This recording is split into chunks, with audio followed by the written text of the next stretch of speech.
Hello everybody, welcome back. So today it's all about the villain's lair, and we're going to be covering new material that I have not presented before. So for those of you who are wondering, is this going to be similar to what we've had before? No, it is actually a progression from there. I was actually a little bit late because one, health issues, but also just final touches on my notes. Anyway, before you see a few resources. You may find these useful.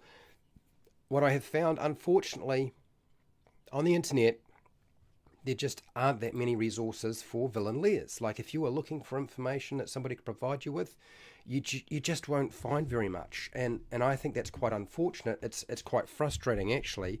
So I can totally understand your frustration if you were looking for stuff and you couldn't find anything. So grab some food, some drink, and I'm going to cover the secrets to awesome villain lairs today, since you can't find it anywhere else, because I couldn't find it anywhere else either. So grab some food, some drink, and we'll get started. Presentation is on its way.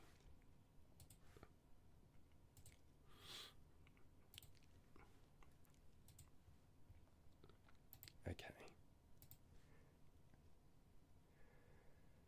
Hi, welcome to How to RPG. My name is Fred Weller, and today I want to talk about how do you go about actually creating a villain lair? The secrets. What are the secrets to making your awesome villain lair for your adventure, for your role-playing game, for your Dungeons and Dragons campaign, whatever it might be? And there are, in fact, a couple of very important factors. And surprisingly, if you look on the internet, you won't find much of that at all. In fact, you'll find very little. So here are the things, very quickly, that I would suggest that you do. These are key elements that all awesome villain lairs tend to have, and that is, the villain lair should feel menacing. It should have a feeling of being menacing, and one of the ways to do that is to have the villain lair be large, enormous, even colossal in scale. The bigger you can make it, the more menacing and frightening and impressive it is. Actually, in an extravagant or a luxurious lair, indicates that the villain has all the resources they need to achieve anything that they could want to actually see forced upon the world. Whatever their master plan, they can achieve it. They have the resources. Although a lair should always have a normal function to it, it might be a living space, it might be a space station, okay, it might have a normal function. There will always be an unusual function for the mastermind's lair, something that you were not expecting. Now, the complexity of your lair for your villain shows the inner workings of the villain's mind, like how they think. It also indicates that they have left nothing to chance. Everything has been accounted for. So, for the players to be successful, they will have to outsmart the villain. Not an easy task. Ultimately, the villain's plans are dependent on their lair, and if it's not dependent on this lair that you're currently exploring, it's going to be dependent on a secondary lair, because with a mastermind villain, they will probably have more than one lair. They'll probably have two. They'll have their primary lair, and then they'll have a backup lair.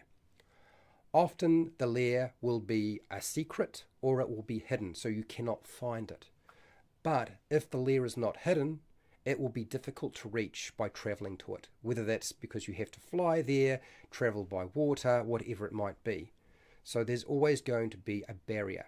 It's almost like some sort of moat. It's either a secret or difficult to reach. Now, the security around a lair is going to be extremely high. Why is that? Because the villain knows that they are vulnerable and they need to have high security to protect themselves, even if somebody discovers the secret to their lair, where it is, and the fact that it was hidden. They know that there's always that possibility, so they plan for these things. And it's always possible somebody will find a way to reach them, even if it is difficult to reach their lair. So high security is important. Now, one of the funny things about a lair for a villain is there's usually some ridiculous feature in the lair. It could be a chamber or a room or some sort of space within it that has some sort of very sick entertainment purpose for the villain. It might be feeding people to sharks. It might be playing some sort of arcane game that gives you electric shocks. It could be all sorts of things. But there's something kind of twisted about this location. It doesn't really belong there. It doesn't fulfill the main purpose of their overarching plan, whether that be world domination or whatever. It's just part of their sick mentality. Most layers include some sort of powerful magic if you're using a fantasy world, or advanced technology if you're using sort of a modern day setting, or you're using science fiction. And why? Because this makes the villain a threat. Because the villain has powerful magic that nobody else has, or advanced technology that nobody else has. And that's what makes them such a great threat. They don't just have all the resources, they also have the knowledge that nobody else does.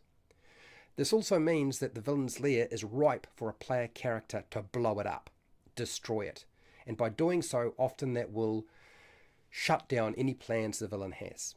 Now, why do we build a villain lair like this? Because by inspiration, I would say that James Bond villain lairs are by far some of the best villain lairs out there. Now, if you've watched any of the movies, I don't mean reading the books, but the actual movies, because you get to see them, you'll understand the scope of those villain lairs.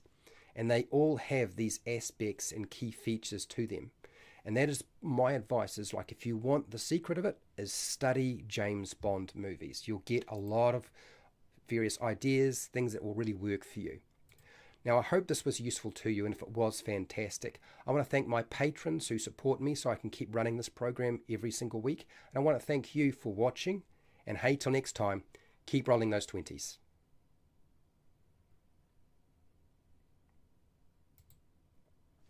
Give me a second and I will jump out of here and we will go straight into chat. I'm going to go into chat first before we do anything. By all means, I am happy to talk about James Bond a lot because I am. Look, I think one of the key things about James Bond is there are so many people who have tried to duplicate the concept of James Bond over the years. And now there are aspects to James Bond that are people don't like, and I totally get it. But there's some aspects to them that sort of always ring true. And the best stories have the best villains, and the best villains have the best lair. Like that's their secret hideout, where they plan their stuff, where they live, where everything sort of comes to fruition. So hello Fred Hubber, how are you? Shiner81, how are you doing? Now what have you got here, Fred? Yes, of course, the villain is the one who put all those traps in place, or at least planned out their position, so he would know where they are. Yes, luring them into deadly traps is certainly one aspect. Now, we've kind of talked about the types of traps we could use in a villain's lair in the past.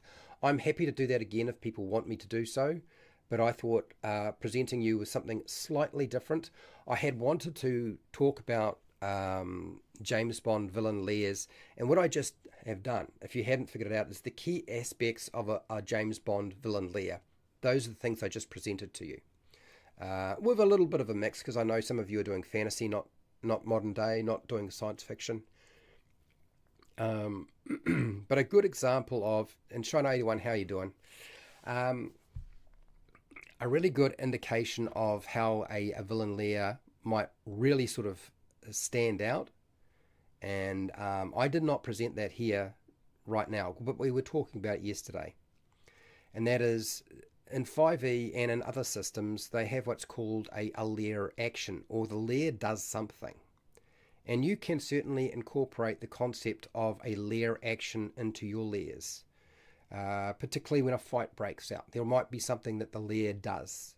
Now, whether that's because it's a dragon and there's some sort of environmental effect, or whether that's because of the security measures that are in place to ensure that people stay away, yeah, it's really completely up to you. But that's what I would say is you, and I didn't mention this because, why didn't I mention it today? Did I forget to mention it? Well, possibly.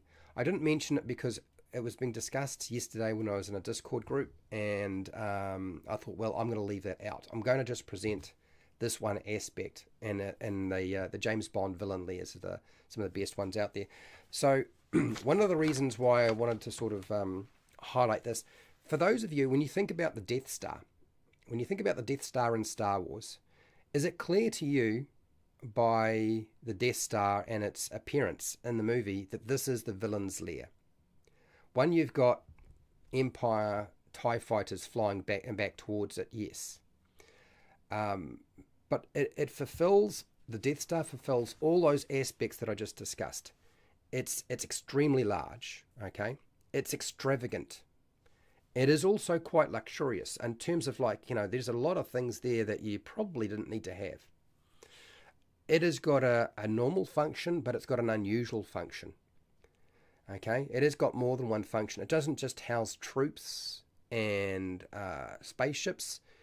Its function is to destroy planets. Okay, it's extremely complex, the Death Star. It's absolutely vital to the villain's plans. So the Emperor, Palpatine, and Darth Vader, their plans, dominating the galaxy, it's absolutely vital for their plans. It's also a secret. Nobody really knows about it until you discover it. Like, there are secret plans on it, but its existence and how it works, again, it's a secret. It's also difficult to get to because you have to travel a long distance. It's got high security on it. Like, there are thousands, maybe tens of thousands of troops on there. It has a ridiculous feature in it. Like, there is a chamber, and it allows you to torture people. So it's got some sort of ridiculous aspects to it. Although you could say, oh, it's just a prison cell. But the thing that they torture Han Solo with in Empire Strikes Back, although you would say that particular device only exists. And this is probably the one area the Death Star does not include, is the ridiculous sick entertainment that the Empire might have on board the Death Star.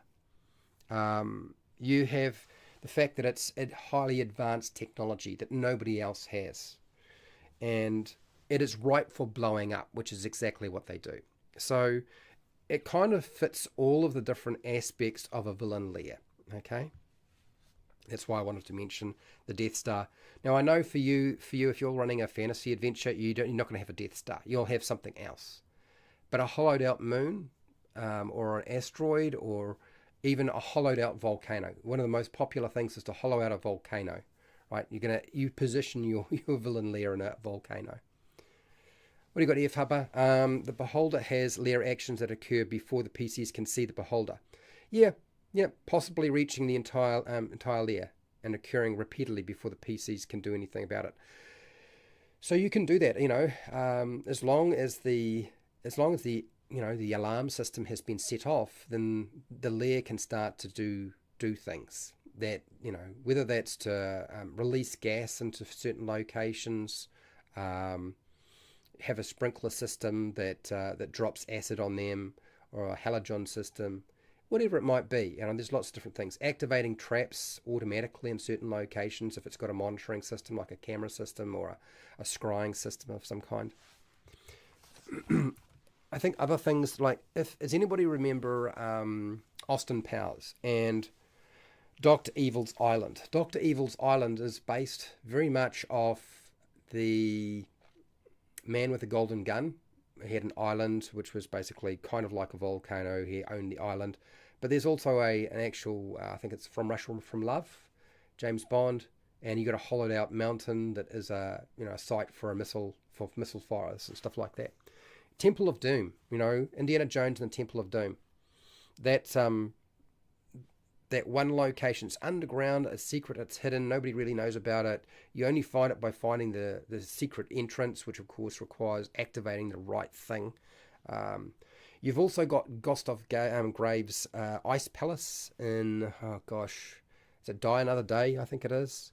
You've got Lord of the Rings, it's got Mordor. Now, Mordor is large, the whole concept behind this is, and of course there's a volcano involved as well. Like, every villain wants to have a volcano. I don't know why, it always seems like a bad idea. Maybe it's because of the natural energy, I don't know. You've also got Drax's space station, which is like very extravagant, and this is in Moonraker, James Bond. But yes, there are different ways of doing it, and I've kind of talked in the past about the different types of villain lairs you could have, but the key aspects of the villain lairs are the things I just discussed. Okay, we're going to build some tools very shortly, people, but I'm just giving you an opportunity to sort of, I just wanted to sort of, I just wanted to talk about some of these things. I don't often get a chance to talk about James Bond. Let's get real. You know, something like Jason Bourne. Jason Bourne was an attempt to take down the James Bond franchise by Matt Damon, which is quite entertaining. The fact that he decided he wanted to take down the James Bond franchise by creating Jason Bourne, who is a far more sympathetic character than James Bond. James Bond's he's a bit of an ass, really. And then, of course, you've got Mission Impossible and Ethan Hawke, which is, you know, like takes all of those elements very much based off James Bond. And even the original TV series, Mission Impossible, was pulling from James Bond. So when you look at these other entities or other IPs and you're thinking, they're original. No, they're based off James Bond. That's where they come from. What's this? Beholder doesn't even need to be aware of the PCs. These eyes just randomly pop up. I suppose you could. How's it going, the Cax Max? The hollow volcanoes are pretty simple if they have bound elementals. So I suppose, look, if you want to use fantasy and bound elementals, yes. Yeah, well, that's the point. When you create a villain lair, you want to have some way that the players can mess with it so it can be blown up. Like that's part of the fun of getting into the villain's lair. When you finally get to the villain's lair, it's like, okay, everybody, how do we blow it up? How do we destroy it? Yeah, causing the volcano to erupt is certainly one way. All right, let's go into some workshop stuff, and I think that's going to be fine. I'm just going to pull my phone across. Now, the last time we were working on this, I'm not sure what we got up to. We got up to a few different things, but we'll have a quick look and see what we have done and what we need to continue to work on. Oh, really? Of course. Man, they keep advertising this game and I hate this thing so much. Okay. All right, there we go. All right, so I got my phone. I can see your comments. Let us move along over to my working document. What's this? Yes, players with an ever full bottle of water will flood the entire lair. Well, yes, I mean but that may not be the only solution. You may not. Flooding the lair only works if it's below ground. If it's above ground or you're dealing with something that's floating around in space or in the sky, like a floating fortress, not really going to work. Even a floating castle, not going to really work. You're not going to flood that. It just depends on its structure, doesn't it? Okay. So, so these are things I have been thinking about for a little while, and I'm really quite serious when I say that literally there's no website out there that I found that actually covers these factors. And so I've spent probably the last 2 months thinking about them, and I wrote down a lot of them last night and typed them up just this morning, and I've presented them to you today. And you probably can't go too far wrong if you follow these aspects. You know, if you follow those key aspects, you'll be good. All right. So, going back through some of the stuff that I was working on. So I had talked about the different types of lairs. So we have the castle, the fortress, the fortified tower. You have the volcano mountain. You have the subterranean complex. You have the aquatic city or complex, something that's underwater. You have the floating city or space station. You've got your mobile villain lairs. So there's lots of different things to select from. And we can get rid of all of this here, I believe. And I'm just going to move myself back a little bit. There we go. All right. Sweet. Let's bring this up.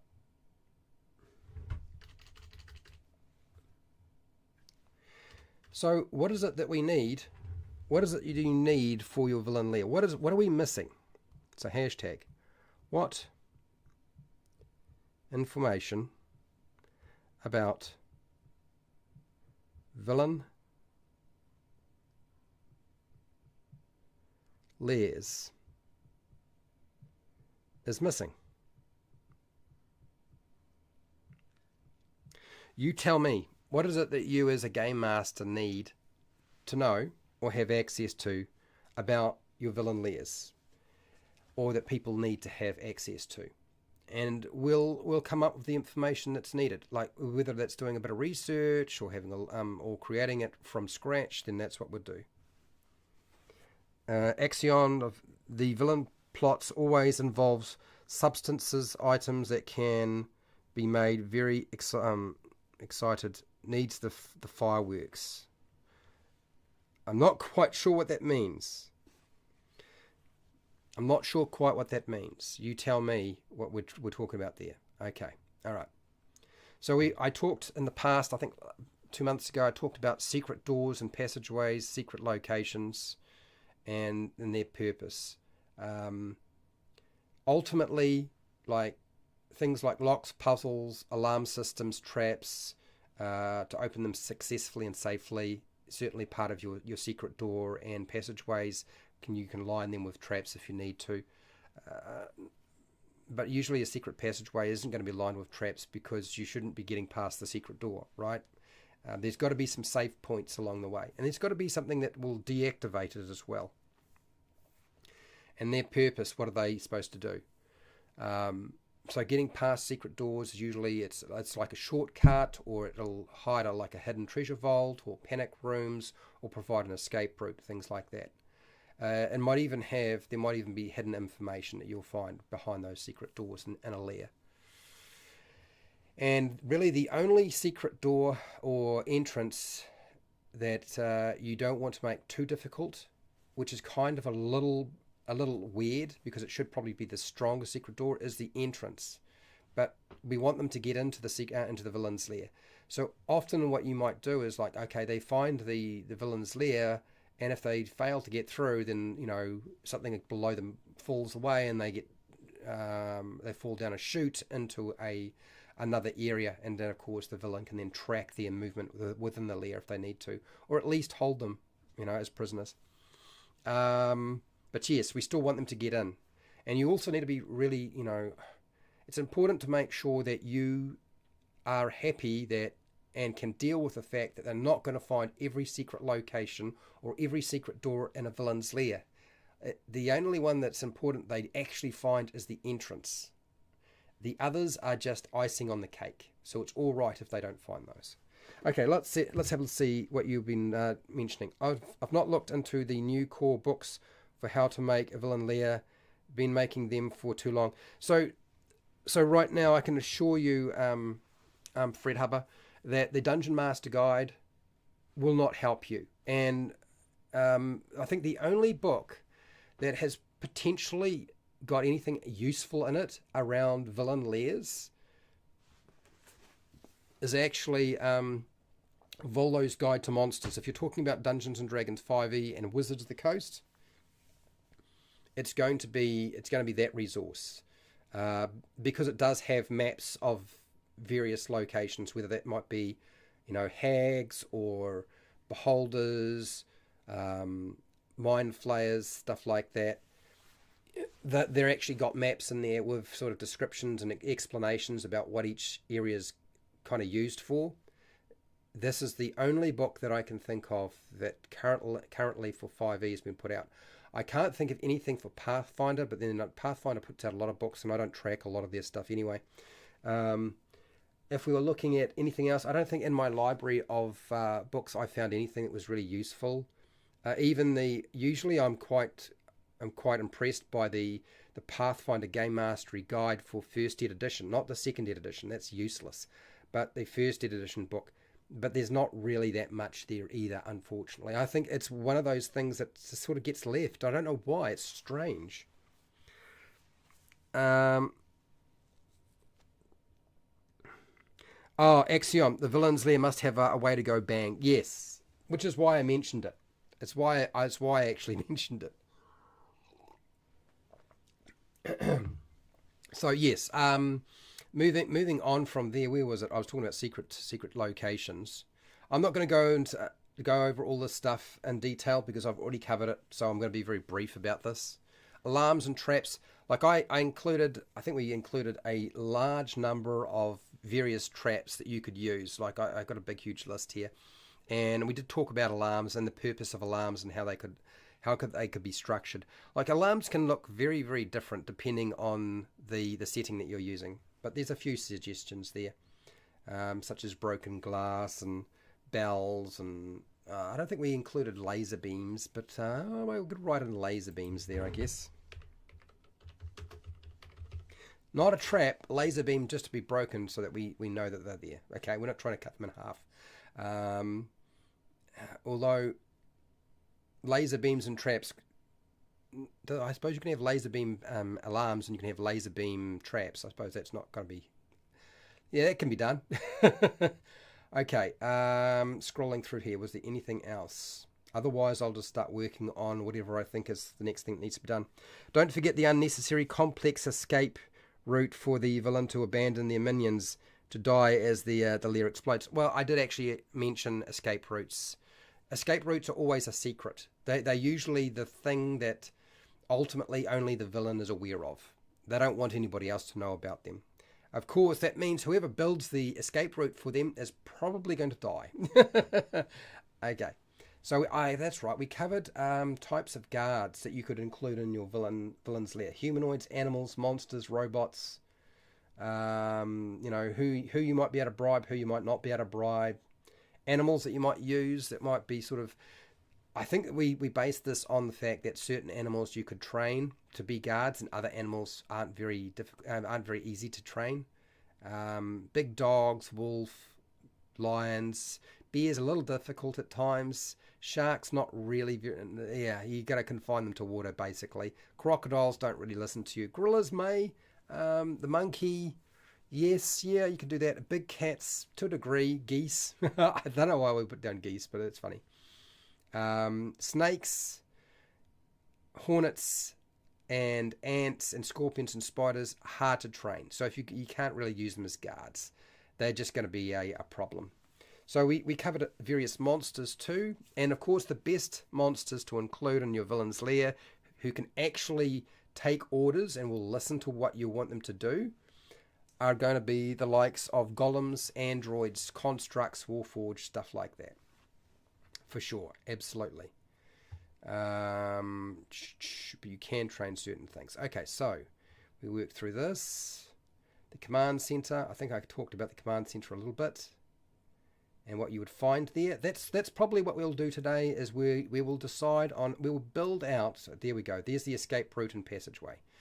We'll build out one of these sections, and sort of put in a bit more stuff. I think we had started. I think people had said we want to figure out some of the defenses for a villain's lair. Now that's not traps, that's the defenses. So let's come up with a nice list of various things that you might use for a villain's lair in terms of the defenses. So if it gets attacked from the outside, it can defend itself. Okay, all right, let's do that one. I believe that's the one we're going to be dealing with today.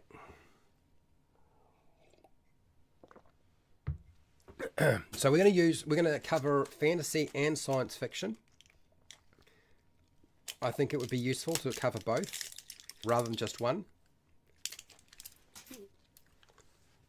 So hashtag, what are some defense systems that a lair can have? So we're thinking science fiction, modern day, and fantasy. So we need to have a few. There is a few different defense systems available to a lair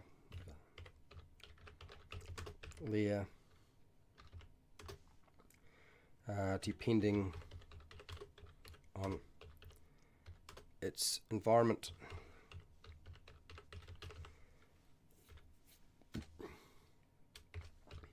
So,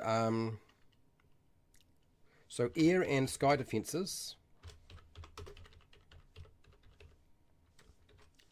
We have marine or underwater defenses. Oh, oh my God, what's this coming up? No, we're not doing that. Okay.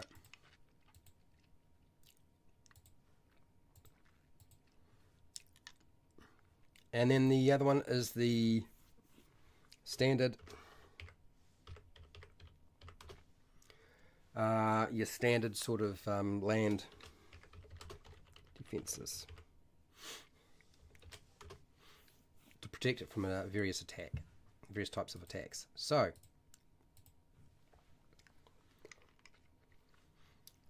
how's it going? How's it going, Derry?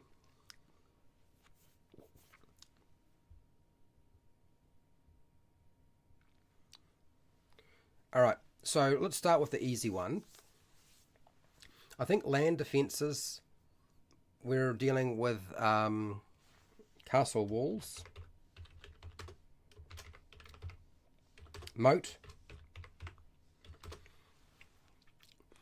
what is it, the trebuchet, catapults.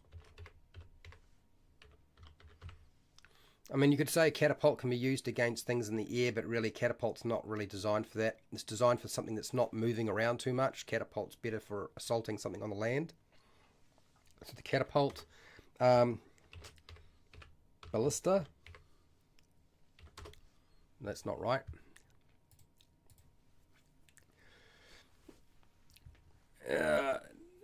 And I don't know, I can't even remember how to spell trebuchet.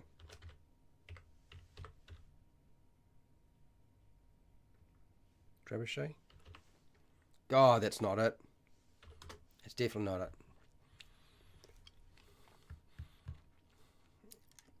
Awesome. We'll come back to trebuchet. Yes, I suppose you could say ballista is probably more. I think ballista can be used for both. I think we can agree that ballista can be used for air, but it would also probably be relatively good at dealing with things that are on the land as well. So let's shift that one on as well. The tree bucket, yeah, trebuchet. Thank you. Trebuchet is no good for attacking something in the air, really. So ballista, trebuchet. Hi, Michael. Michael is a patron. Thank you for being here, Michael. Hello, Negative Space. How you doing? Okay, so we are coming up with defenses. So we're dealing with standard land defenses, standard marine or underwater defenses, and air defenses for your villain lair. Because sometimes they're going to get attacked, right? So we're going to deal with that. Some things to consider. Trebuchet.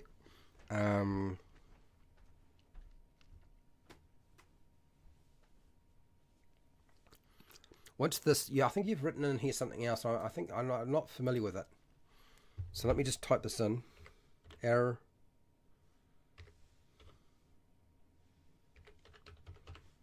Ballast. Oh, you mean it's just a crossbow, isn't it? Ballast.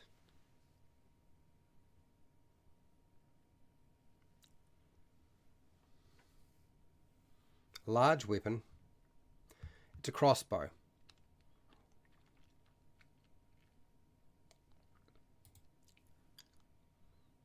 Ballast.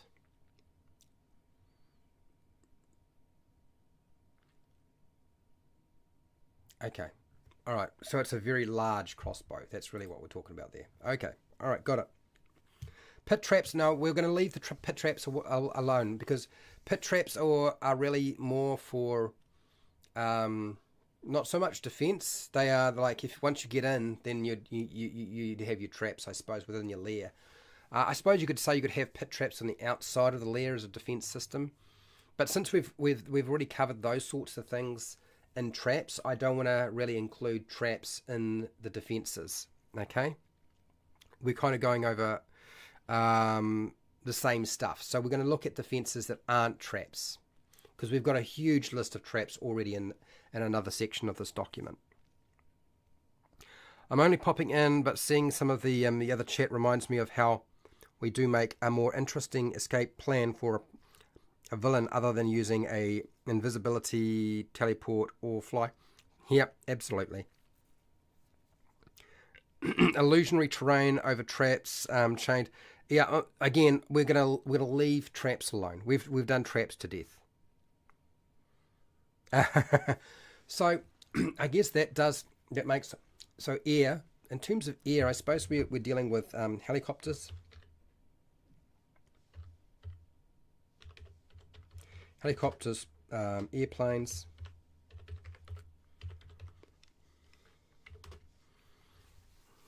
No, that's not quite it. Try again. Airplanes, air balloons. What's that thing it's sort of like, it's got a propeller and it's a balloon? Is it? It's not a didgeridoo, it's something else. Ah, yes, there we go. Laser guided missile launchers. Absolutely, now we're talking. Spiked fence. Yeah, it's not a trap, it is a defense though, and it's a land-based one. Yep, I would agree.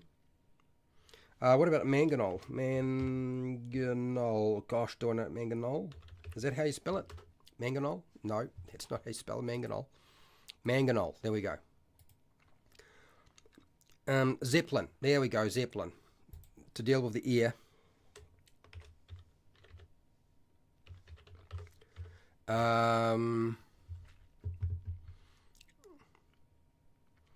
How's it going, ET Base? How are you? Welcome to the party. A dirigible. That's right, a dirigible.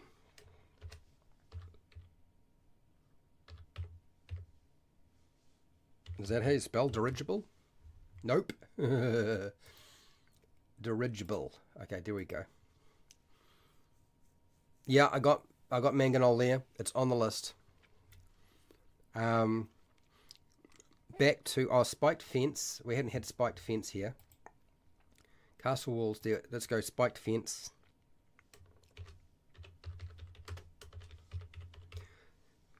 So that's your barbed wire fence, your spiked fence.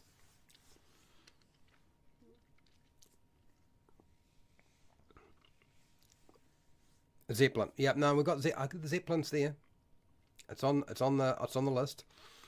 Going back to sky defenses. Somebody had said laser guided missile launchers. Yes.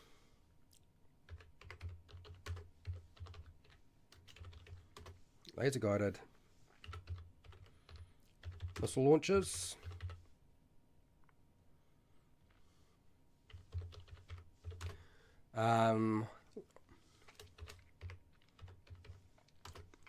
Laser guns, laser gun turrets. I get laser turrets.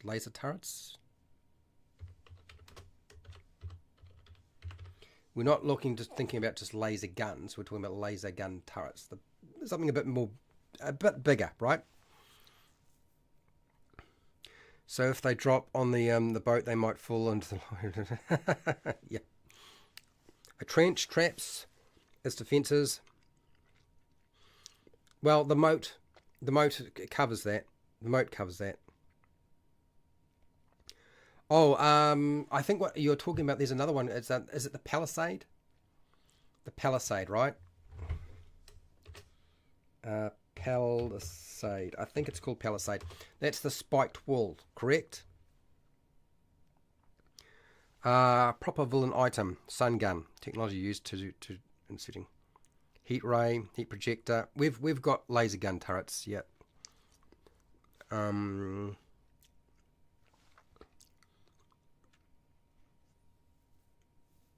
Yeah, mangonel's on there. Gondola. Gondola? Is that like a little boat? Isn't a gondola just a little boat? Gondola.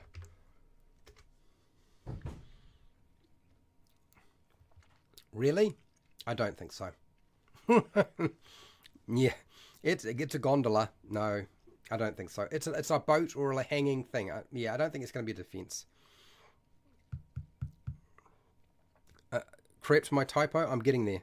Doing my best. Anyway, let's move back to our list.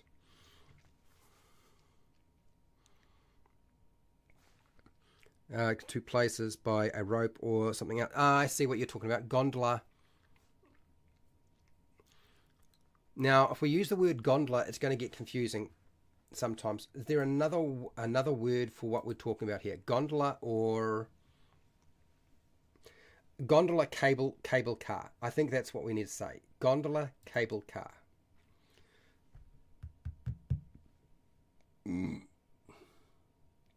So that's really air. It's actually not air, it's land. It's one of these. So gondola cable car. Just let me think about this.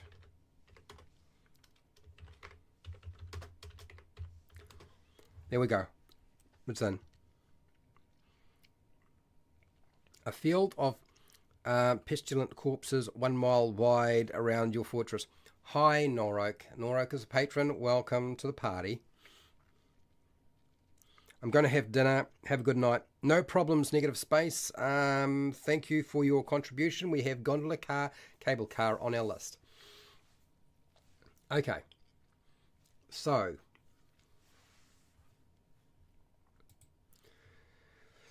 We've got a few things for...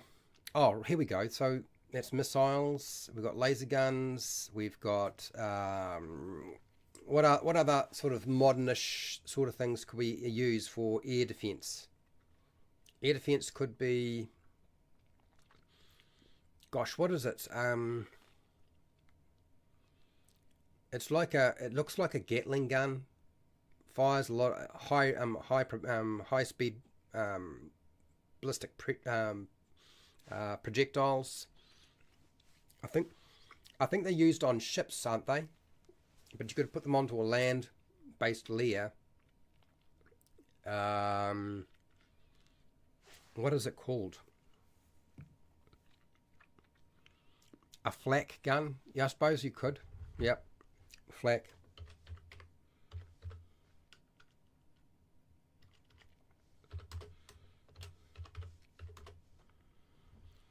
A C/WS. What's that?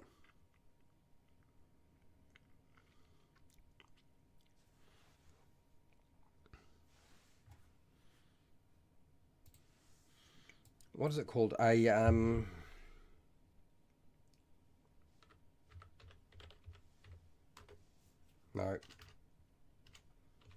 Modern.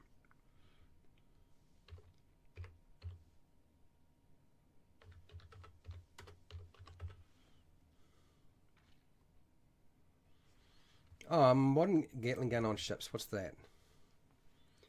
Oh, it is just called the Gatling gun. Okay. Oh, I see. CIS, close-in weapon system in action. Alright, I see. But it is basically a Gatling gun. Radar-guided Gatling guns. Aha. Alright, well, we will add that for those of you who are doing a bit more fantasy stuff going on. Since, or modern day, Gatling.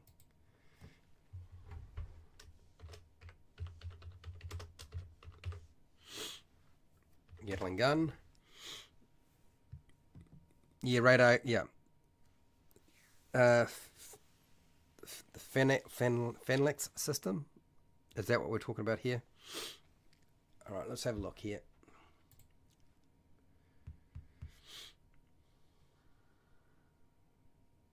Oh, I see. Here it is. Is a gun-based close-in weapon system to defend military watercraft automatically against incoming threats such as aircraft and missiles. Okay, alright, I see. Alright. So it actually has a specific name. So we've got Gatling gun. Well, we can add in, I guess,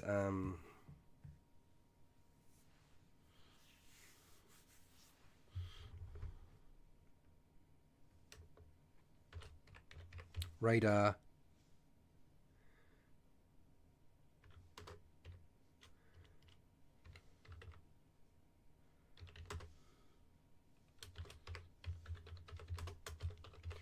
Okay. Brrr. Okay, so now land-based defenses. I don't think this is used to shoot down. I don't think this thing is used to shoot down. What do you call it? Flying targets. But isn't there the rail gun? The rail gun is something else, right? It's a rail gun.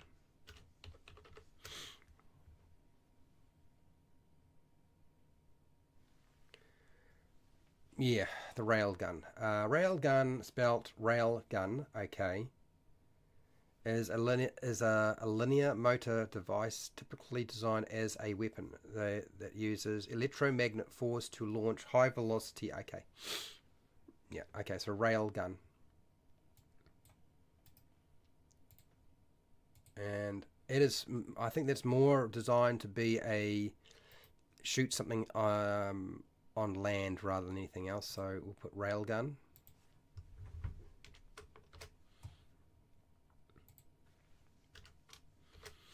What else? It's anti-ship. All right. So it's used as anti-ship. So really, we're dealing with a target which is not moving very fast, because ships don't move that fast. Yes?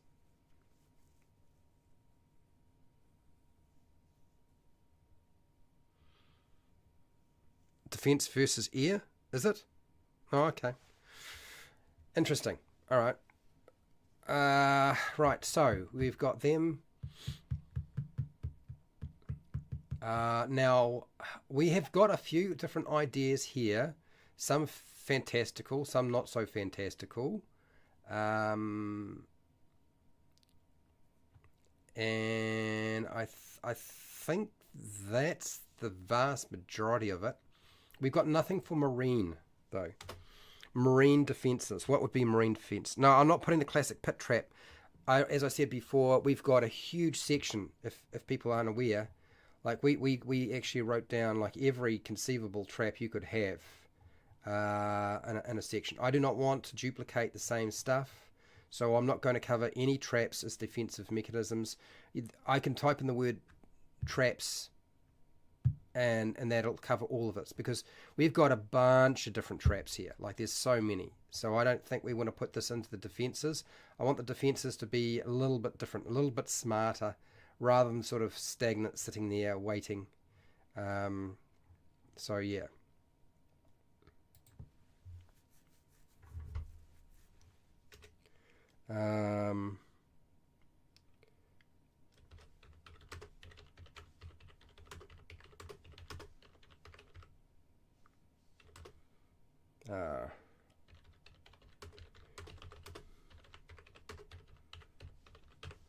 There you go. That's all I'm doing for traps. Homing torpedoes. Torpedoes, yes. Yep, I would say absolutely. Torpedoes. Sharks with lasers on their head. Oh gosh, yes. Torpedoes.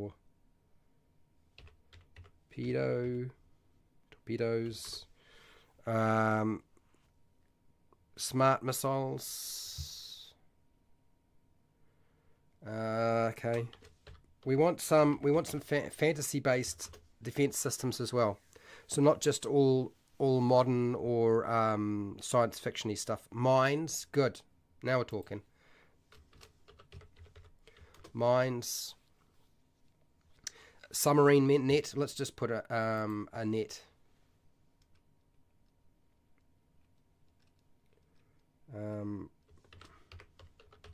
Marine net. Good. An ICBM. Okay. Oh, okay. How's it going, Vorth? How are you doing? We are in the process of coming up with defences for our villain lairs, the sorts of things you might use. We've got the net, we've got the mines, smart missiles. I put missiles there. Kraken, absolutely. Let's put Kraken in there.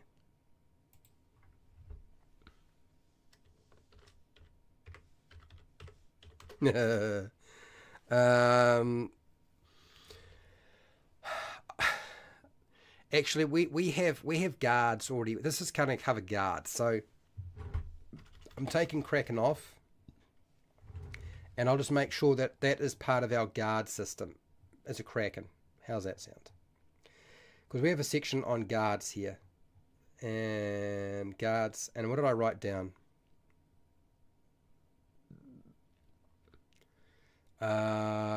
We had various creatures that we thought we could use in the villain complex.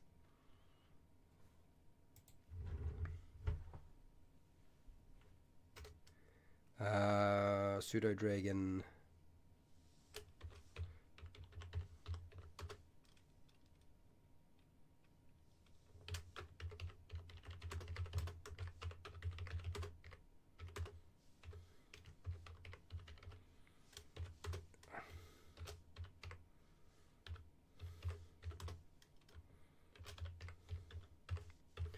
Okay, there we go. Now back to where we were, defense systems. So we're going to stay away from using animals and monsters and traps, okay? Megalodon. Yeah, it's a shark. It's just a big shark, that's all it is. Sea goblins. Delay blast fireballs and cork. Well, we have mines already. I think we covered it. Yeah?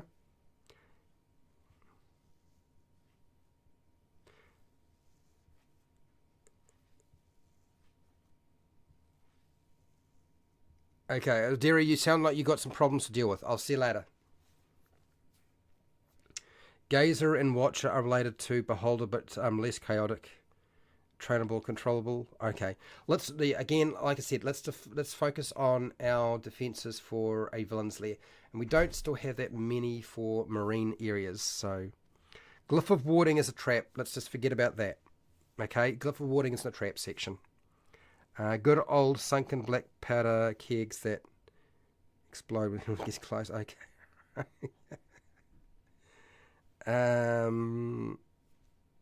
Honing, marine, kraken. A lot of people want to put sharks with laser beams on their on their head.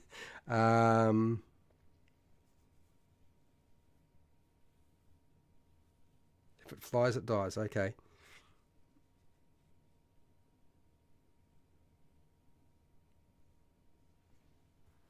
Anti. Again, I think we've got that there. I'm pretty sure.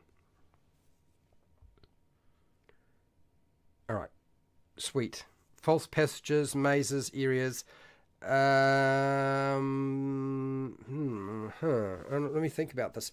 Well, a maze is not a trap. A maze is an environmental barrier. It's actually not a bad idea. I don't know about false passages, but a maze area. Because what is it? Is it the Labyrinth movie? They had the maze that would surround the Goblin City. And to get to the Goblin City, you had to get past the maze.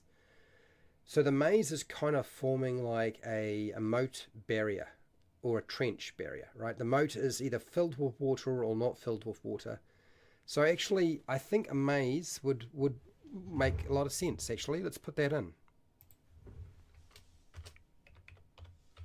Let's put in maze. Yes. Yes, nice one. Penguin watchbirds. Now we've as I said, we have guards and alarm systems already covered. Teleportation traps. Again, it's under traps, and we've got traps covered to the heart's content. Laser shooting dinosaurs. Okay. All right. So,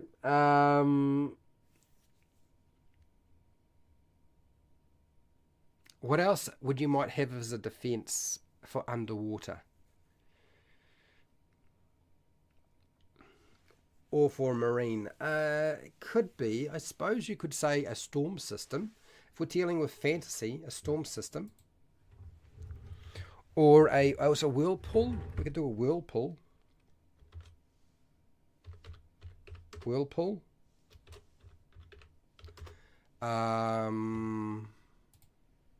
Whirlpool. What is it? A storm system. Storm bank. Storm system. Storm system. Storm bank. Storm bank. We'll put storm bank. Derp, hello. So I talked about James Bond villain lairs and why James and the different aspects and elements and key aspects of the James Bond villain lairs and how to incorporate them into your role-playing game. Just the basic elements to them that you want to sort of work on to create your lairs so that they're as interesting as possible. So I covered that at the very beginning. But right now we're covering the different defenses that your villain lair might have. One for marine, air, and land. So that's what we're doing right now.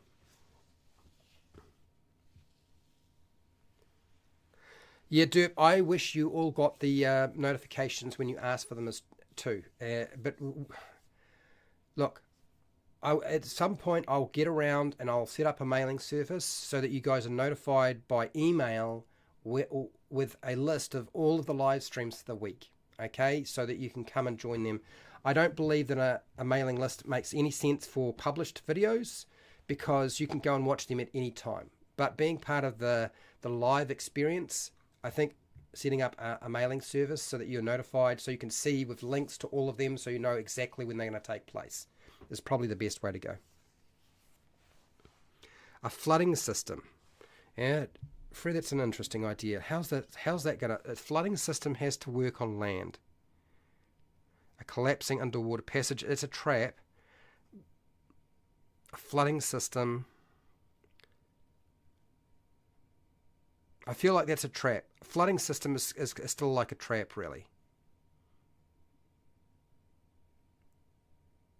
Yeah, well, mine's not my concept and understanding of marine and underwater defences is not very good.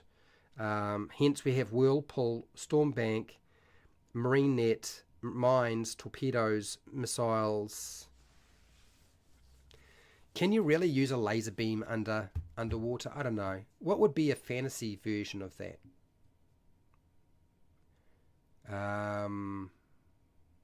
Yeah, I'm not too sure. Honestly. It's top of the hour. I think maybe what we'll do is I'm going to go take a break, come back in 5 minutes. We might move on to a different area and work on that for a little bit. I'm very much aware that the area of villain lairs is, if you look for advice on it, it's really sparse. So I'm happy to spend plenty of time on this, but I'm also aware that we probably want to get as much done as we can today, because it's not going to roll around for another 2 months before we get to talk about villain lairs again. So, yeah.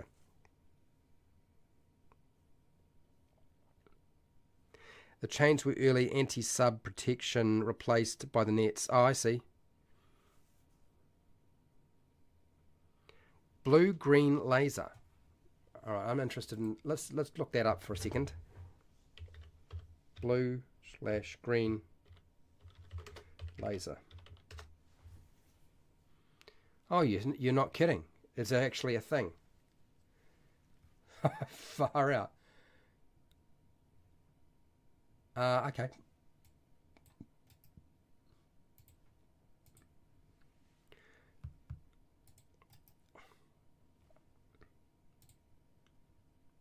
Okay, well, let's put blue-green laser in there.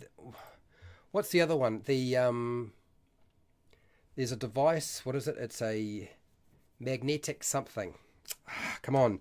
You know when you have a nuclear blast and there's a magnetic... Geez, I can't remember what it was called. because that shuts down a lot of electronic devices, doesn't it? It doesn't matter whether it's in the air, underwater, on land. It just shuts down everything.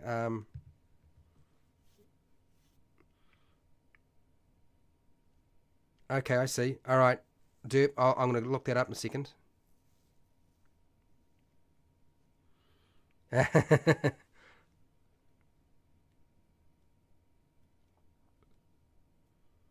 Oh, the EMP, electromagnetic pulse, right?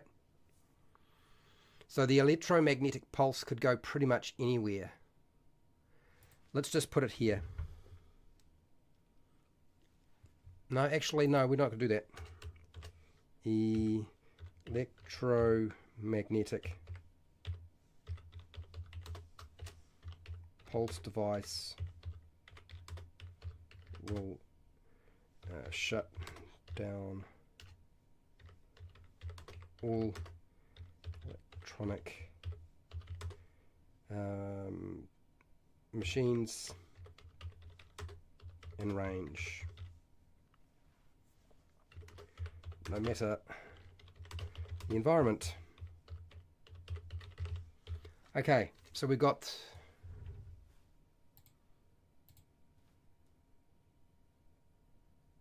no matter, no master, matter. Let's try matter. Okay, cool. Yes, the electromagnetic pulse. Okay, so now I need to type in this one word that has been presented to me, so I know a little bit more about this. That is the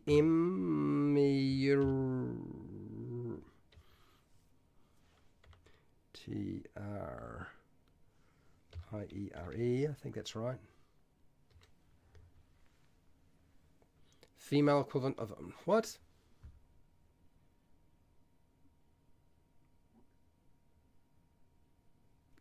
All right, define it.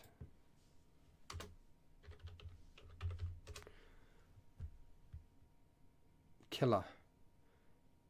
Oh, arrow slit, narrow vertical. No.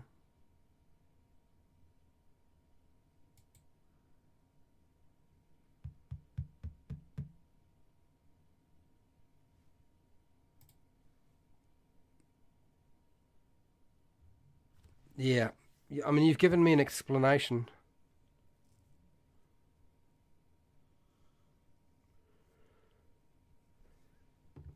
I see what we're going. I see where you're going with this. I get it. I'm starting to understand a little bit more. Okay. All right. So yeah, what we'll do is I will go take a break, come back, use a toilet, and then we'll move on to a different area. I think we're kind of sort of exhausted this list for now. If somebody comes up with some new ideas, great. But yeah, so Arnold will look after you for 5 or less minutes, and we'll come back and we'll continue discussing some of the different things and building out some different ideas for our villain lairs, eh?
Okay, all right.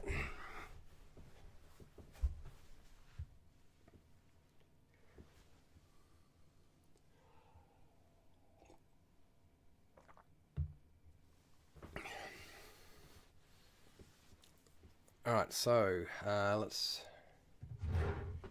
get myself in the right place, get comfortable, and we'll switch on back. Hello, we are back again. So we're going to put in here section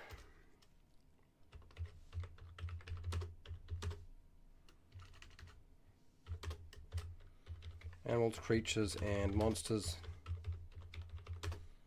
might be used to defend a lair.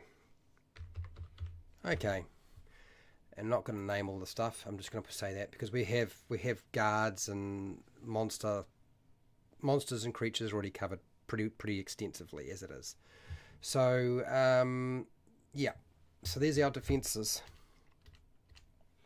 If people come up with some more, just write down the word defense and then just tell me what it is, and I'll consider plopping it in there. So scrolling through here, escape routes, locations, crossroads. No, we're going to get rid of all of this. We do not need any of that.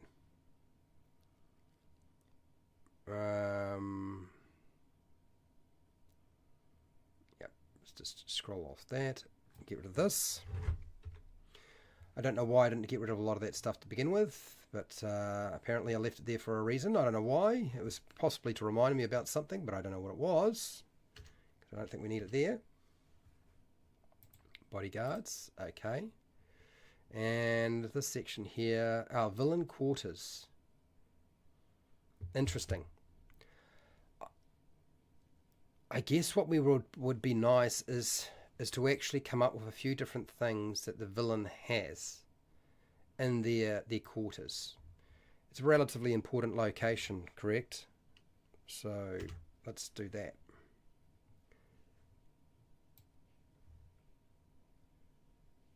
Okay.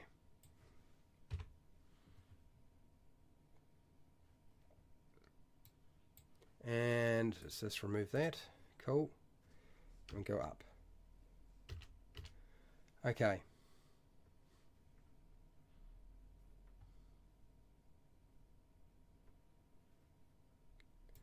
Okay, and I would say there usually is. If we're dealing with the villain's quarters, there usually will be a small, there will be a safe or a small vault.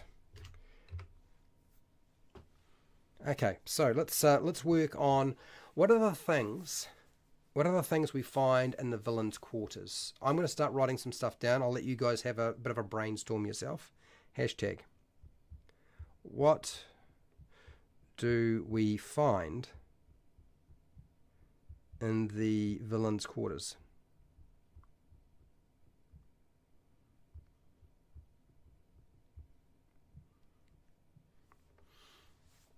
So generically, if we think, in general, what are the sorts of things that we find there?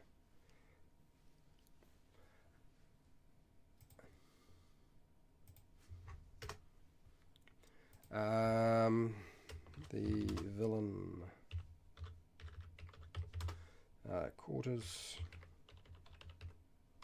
quarters are where they sleep and spend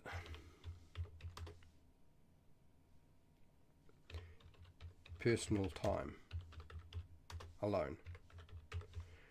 Quite possibly, maybe not. Maybe they're not alone. Maybe there's something else going on here. Right, so villain lairs. Villain quarters. I would say the villain's quarters. This is where we're going to find probably a journal or some sort of entry that has, if they've written down anything about how they think and operate, it's probably going to be here. You know what I mean? So a journal.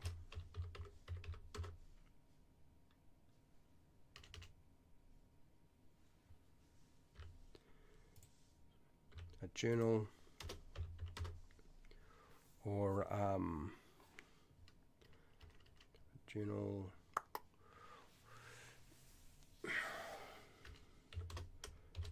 diary, or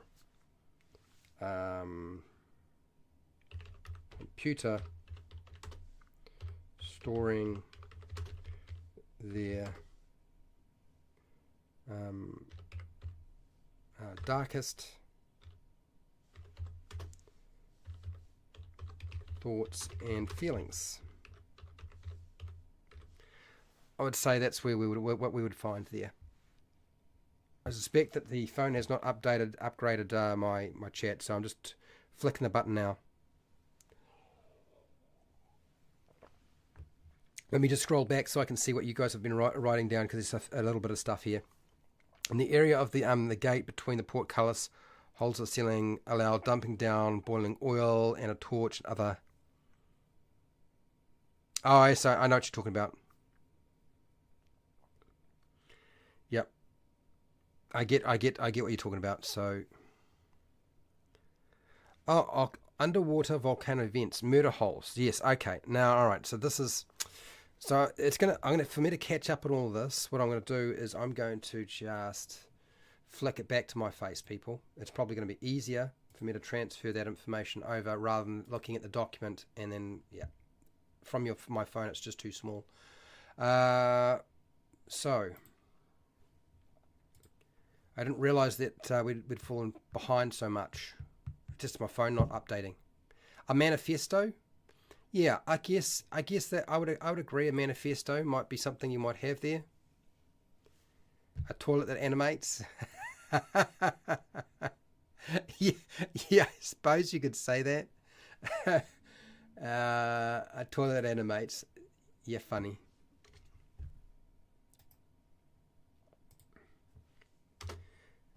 Oops, that's not quite right. Let's do that again. Manifesto. What is a manifesto? I guess that's what we really need to make sure we write down, is what is a manifesto. And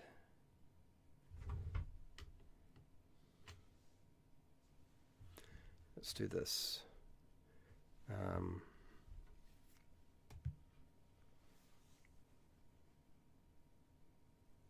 I think someone needs to be in the villain's quarters, not the villain that's someone they care about. Mimic training as a toilet.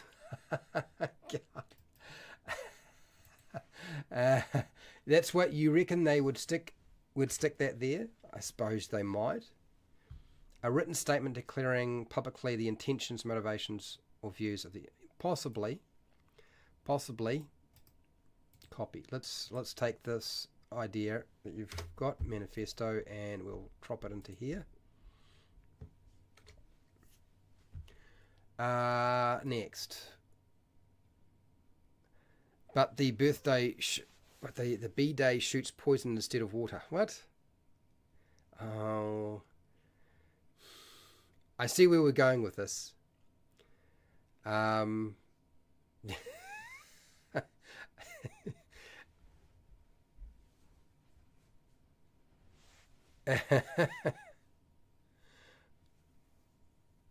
Okay, so I guess it's true. We might find, I mean, research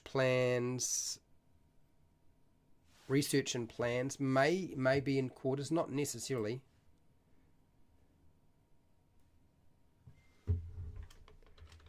Research and plans.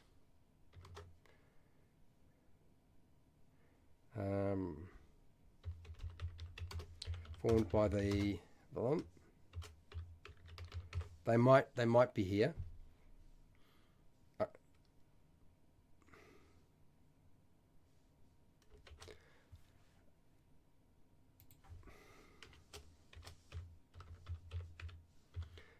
But we're also going to give them a workshop, because it's usually a workshop or an office or something like that. That's not their sleeping quarters. This is the sleeping quarters. So I don't know that necessarily the research plans are going to be there. So I'm going to put a question mark on that one.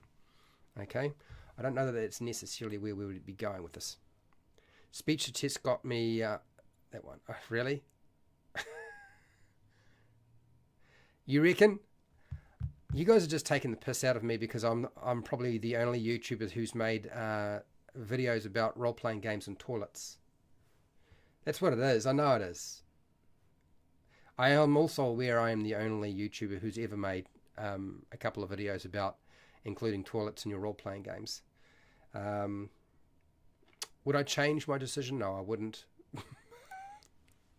Trophies of past victories, possibly, but I don't know that they would necessarily be in their personal quarters. But I'm going to grab it and include it as a question mark to decide what I'll do with it later. Because yeah, I'm not definitely against it, but I feel like if your villain has got enough wealth, they will have their own trophy room. They'll have a trophy room for that sort of thing.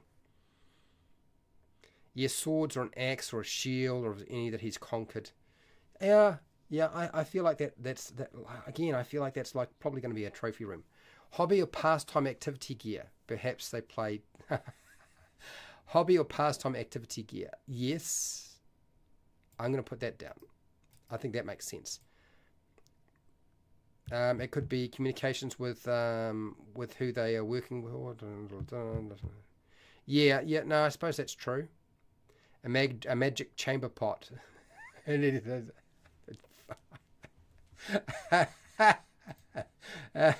Yeah, sure. That's.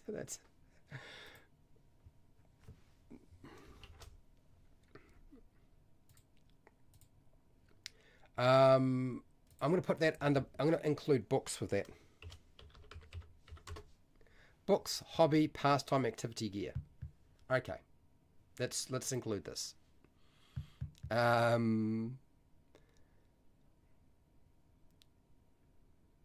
Is there a what's the is it called an ensuite? I feel like you guys want to have an ensuite part of his quarters. Is it called an ensuite where you have like a toilet attached to the bath to the bedroom?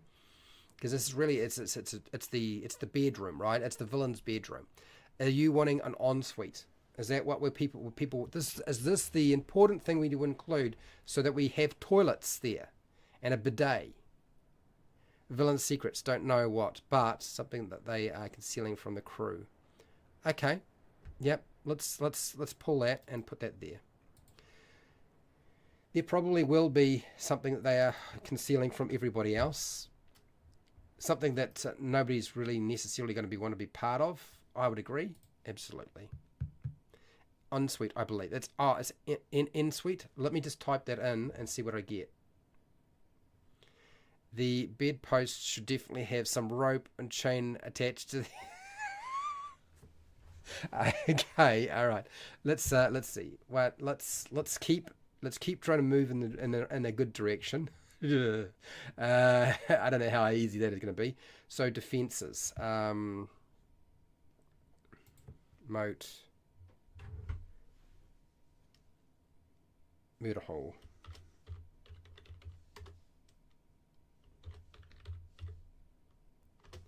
Right, I've included murder hole under defences land, people, for those of you who were mentioning that before. Manacles. Why would we have manacles in the quarters? A mirrored ceiling. A bookcase, yes, a bookcase. Sure, I would agree that. I think bookcase makes a lot of sense.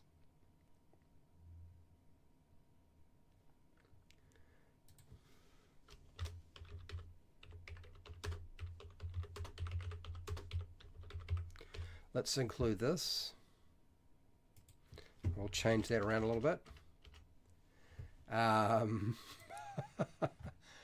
somebody had the mirrored ceiling is a funny one. I'm inclined to agree. I feel like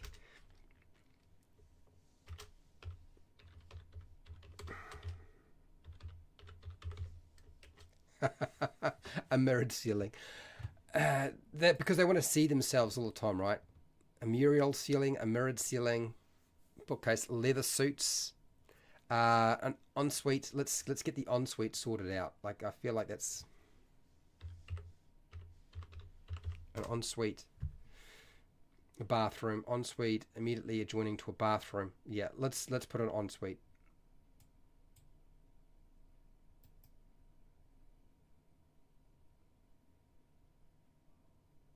Copy.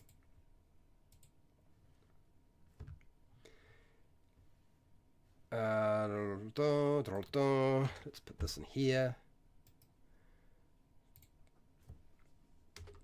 And I think what I will do is I will just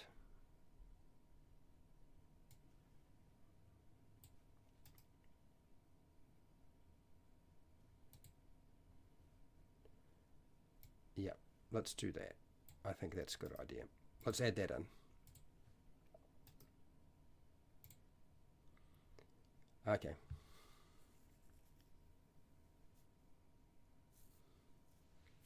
Cool. Included. It is in there. Pictures. Yes. Yes. Pictures of themselves. Shona, you're right on. A leather suite.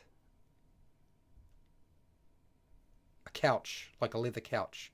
Recording devices. Yeah, I would say recording devices. Yeah, recording devices.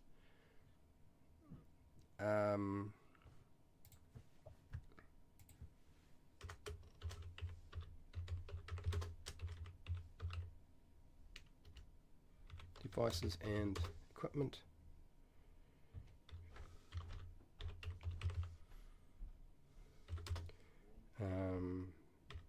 Paper.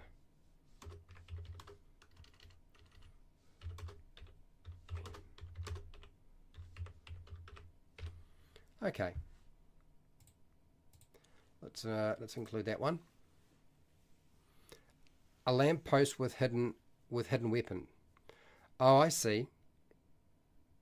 A closet with a one-way mirror looking into the quarters. Probably of themselves. A picture of them, picture or statues of themselves. A painting. Picture or statue of themselves. Because they are the most important individual in the room, always. Correct?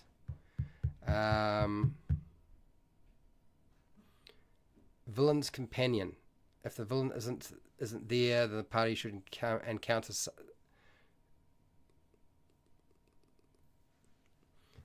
companion. Possibly. Oh, I'm going to put it as a question mark. I'm not always super sold on that idea myself, but I'll put it as a question mark. Okay, so we've got recording devices, we've got mirrored or mural ceilings. Let's try to include as many of these ideas as I possibly can. I am trying, people.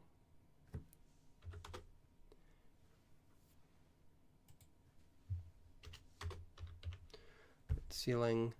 Right, what else? How are we doing? We're doing pretty well.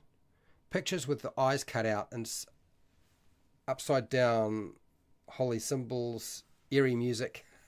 I don't know. I mean, that's for a movie. Is that for a role-playing game? I don't know. A hidden passageway. So a hidden passageway is probably a good point because they're usually going to have their escape route's going to be in their quarters, right? They'll at least have one there. So I agree. A secret door.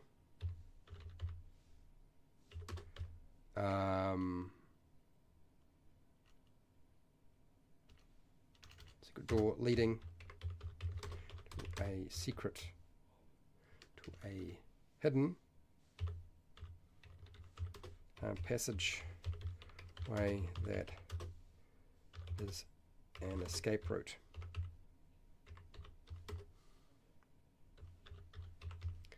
I agree. Yes, we should have that there. Absolutely.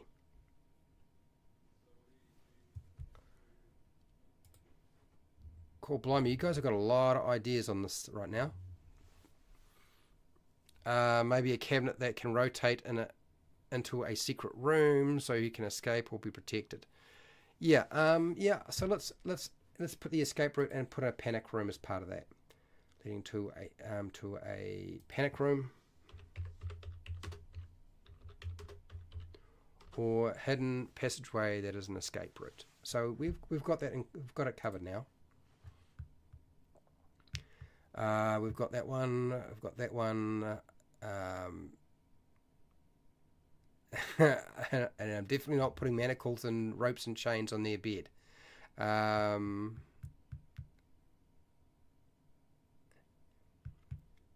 Teleport. You gonna teleport? I have a magic chamber pot. Anything deposited teleports to the nearest cesspit. Keep away from the toddlers. Of God, jeez, lovely, delicious. Let's me keep going down, keep going up, should I say, till I find all the little bits and pieces that you guys have typed in here. We've got a lot. A toilet golem.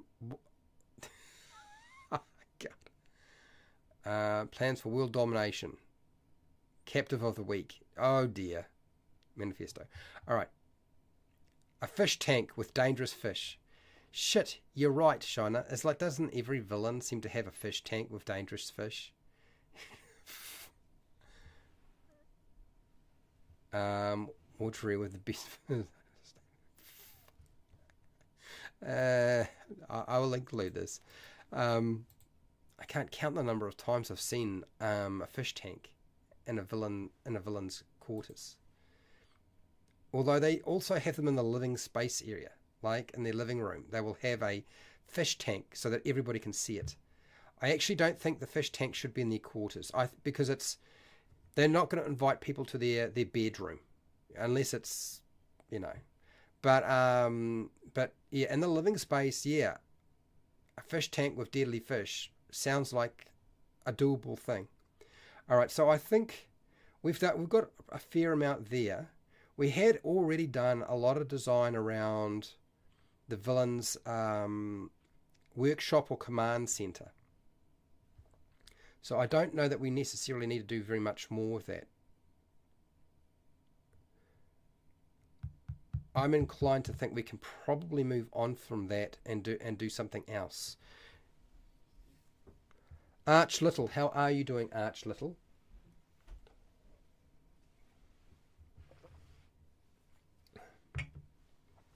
Cool, blimey.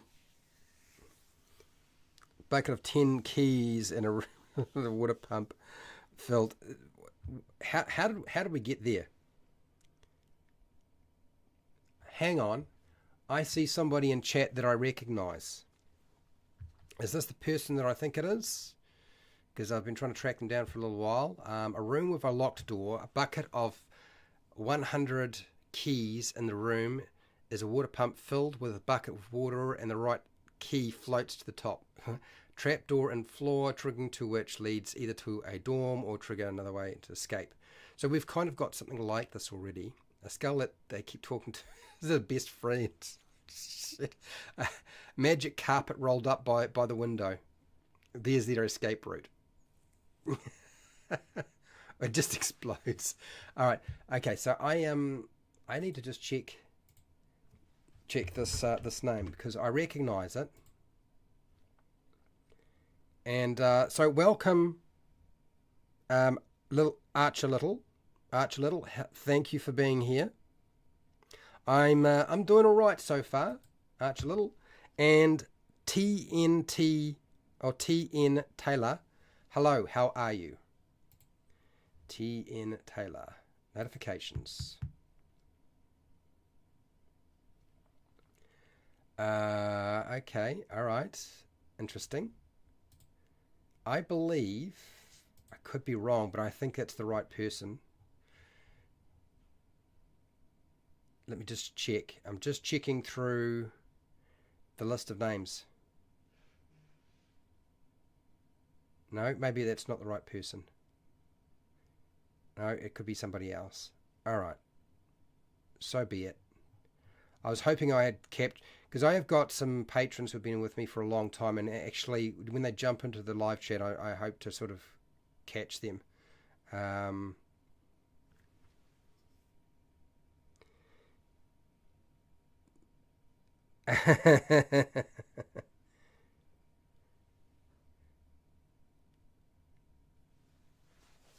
am curious, TN Taylor,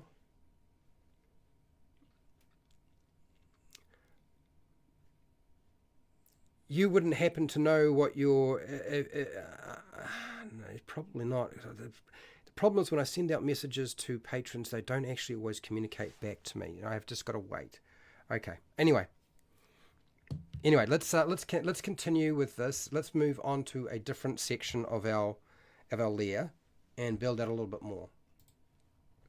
And I think I was working along with the villain workshop and command center, and I wanted to make a few alterations to that. But before I do that, we will at least look at the quarters section. So we're going to jump back here. So this is what I've quickly typed out from your suggestions.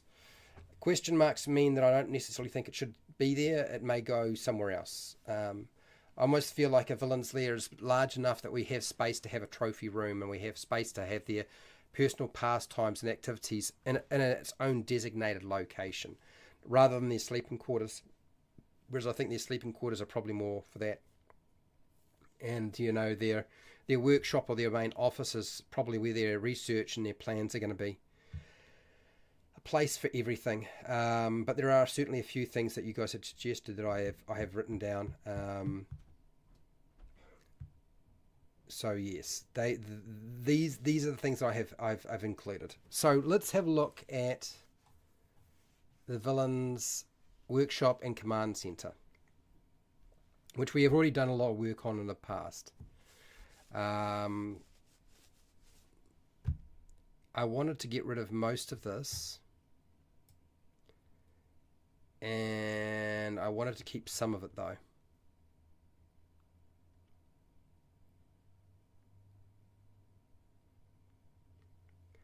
Let's get rid of this, and I will keep that little section there only.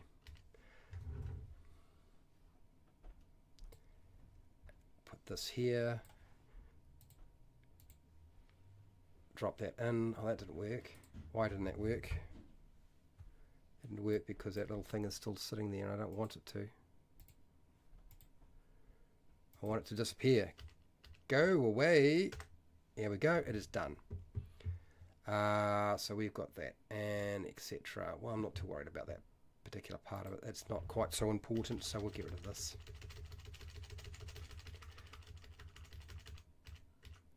Okay, cool. Norik, you got to get going. I'll see you later. Not a problem. Okay. So we've got a villain workshop stuff done. Common room. Now, a common room is sort of where everybody's going to reside. It's not like the living room for the... Although you can have it, you can have two different common rooms, can we not? Yes, we could. So I'm going to get rid of all of this stuff here, because that really doesn't apply. That applies to Lost Mod of Fandel, but not this. And common room. I think actually some of the ideas from the quarters is going to be where we want to put that. So I'm going to go like that. And let's work on the villain lair's common room.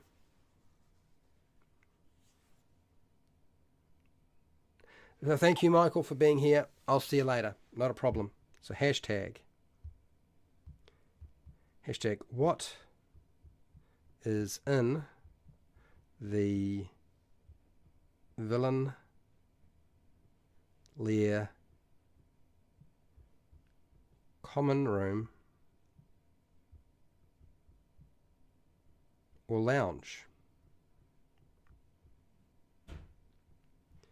Let's decorate our common room or lounge.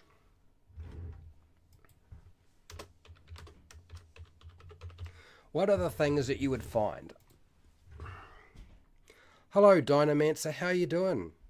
Nice to see you. Dynamancer's a patron. Thank you for being here. So we are building out more and more of our lair sections and areas so that they're a little bit more, well, just make it a little bit easier to actually figure out what we do with them. I'm happy with that. I'm happy with that. I'm going to leave that alone. Actually, I'm going to take that, and I think that should be in the workshop. So we're going to just take that away. I don't think that belongs there. It should really be here. This is where all the plans and so forth should be sitting, if you ask me.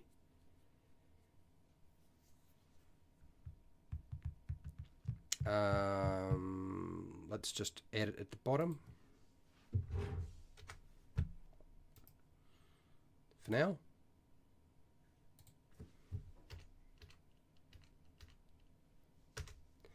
And then we'll go back down to quarters, and I think trophies, possibly. Pastime activities, yes. Let's transition them to the common room. So we'll go cut.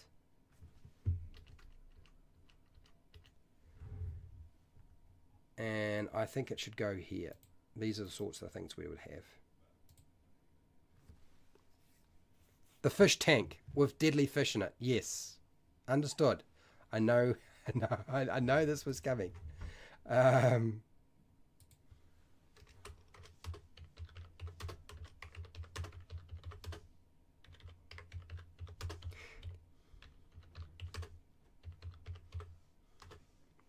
So a fish tank with deadly exotic fish. Like, yeah, let's go there. A blind blink dog in the common room. Why? A tapestry. Tapestries? Yes, I would put tapestries in the common room. That seems like a reasonable place.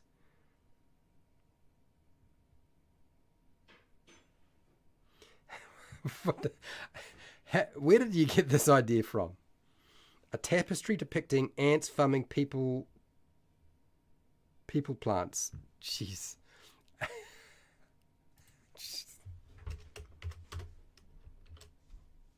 Tapestry.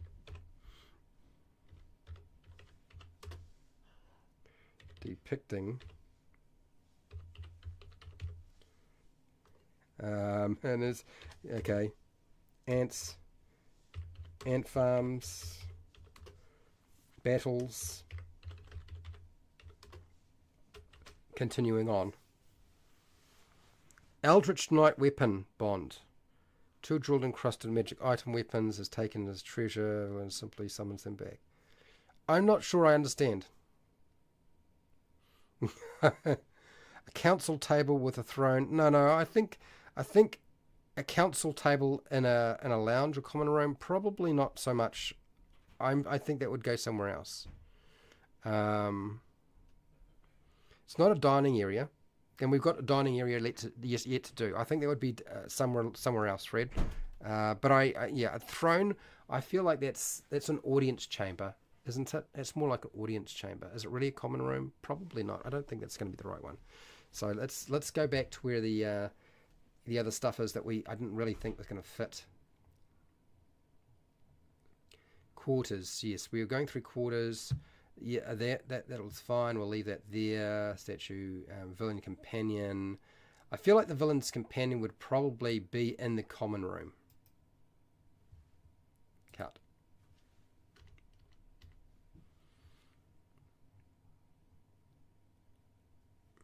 It's too on the nose to stick them in the bedroom, people. It's too on the nose.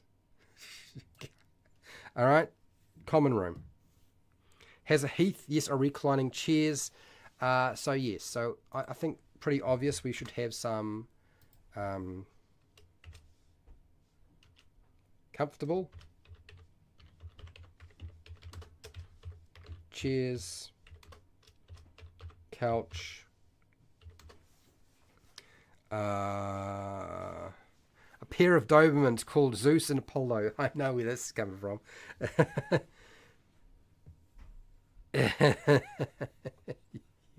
Yeah. So Vin's companions.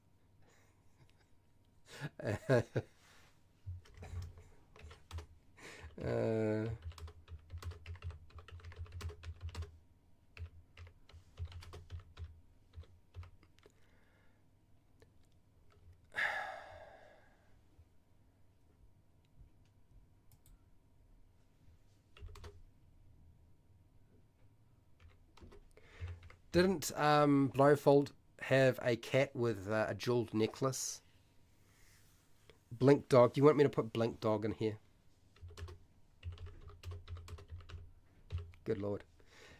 Blink Dog. Done it. It's in. You got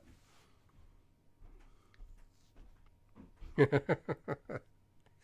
Reclining chairs. Let me get me back to where I was reclining.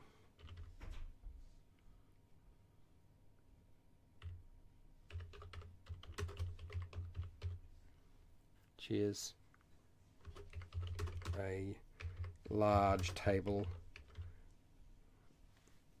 And a large table. No, we're going to go with this.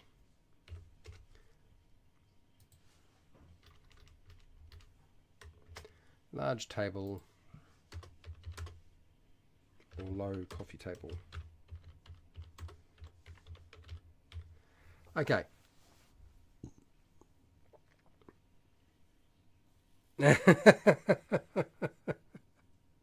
Portrait. Yes, there probably will be a portrait.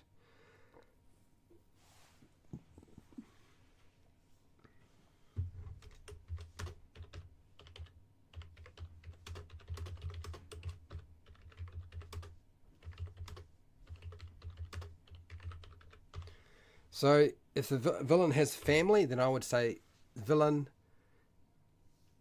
and their family. There are probably going to be a few of those floating around, so let's include them. What else do we have in the common room lounge area?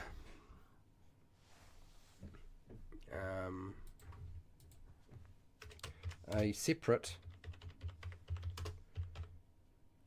common room.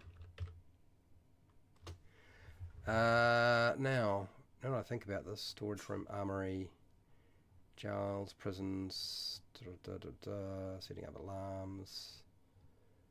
Okay, secret doors. So, I think a separate common room for the villains' minions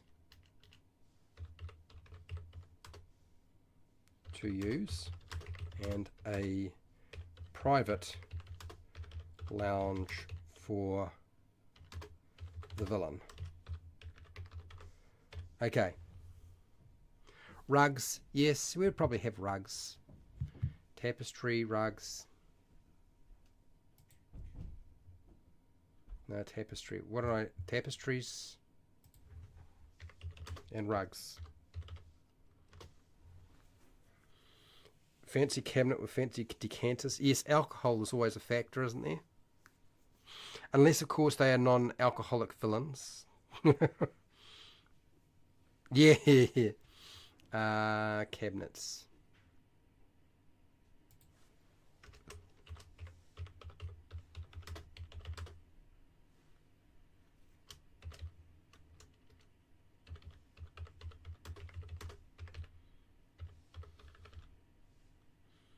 That isn't right. Okay, that's fine. We got that in. Okay. All right, so I am going to very quickly just chop out some of the stuff that I don't want to get in the way. So it's the common room needs a bit of work, but we've got a few little ideas floating around. I might come back to that. We've got this bit here, the storage room, secret area. None of this is going to be useful to me because it is not related at all. So let's remove it. Not really related. We build our own stuff for that. And then going up to the armory. Again, the armory. I don't want to have any of this here.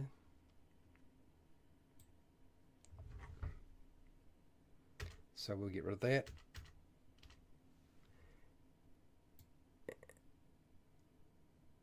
Let's just go with this. Get rid of that. Yes.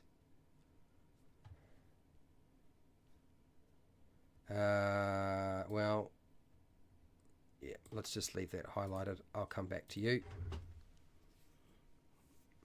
Okay, all right, so I want to just keep chopping out some of the stuff. Prisons, I don't know, yeah. Various things here, I just don't know that. Let's just get rid of this. Again, I don't think there's anything there that's ultimately helpful.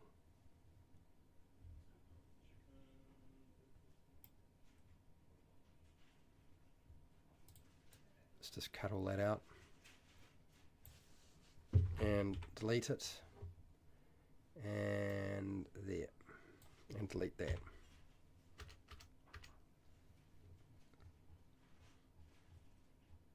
And secret doors, we have covered secret doors to... Okay, let's get rid of that. That's fine. Better. Should have trimmed a lot of this stuff out. Ah, the villain entrance. We're going to come back to the villain entrance one of these days. I'm going to leave that alone for now. Okay. I'm reasonably happy with that. That'll do. We will say we were finished. We'll come back in about 2 months and work on villain layers again. Build out a little bit more stuff. Come up with some sort of generic ideas so you don't have to do all the work yourself, just to help you sort of come up. And I know a lot of you share all your ideas here, and so that's really helpful for people, I'm sure. Some artwork on their deity, yeah, potentially, yes. I'd say that makes a lot of sense. We'll just add artwork into there. Let's just add artwork, elements, artwork. Common room, where are you? Barracks, common room.